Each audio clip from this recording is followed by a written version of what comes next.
Anya Geraldine hadiri pesta ulang tahun Ardi Bakri di hari Lebaran. Hari Idul Fitri 1444 atau 2023 ini tampak dijalani cukup berbeda oleh Anya Geraldine.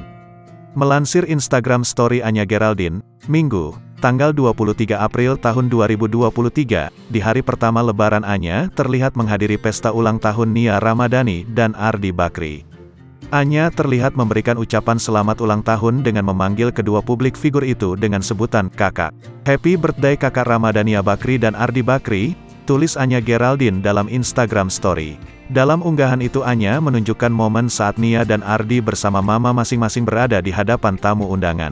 Mengusung tema Arabian Night, Nia Ramadhani tampak mengenakan dress berwarna pink.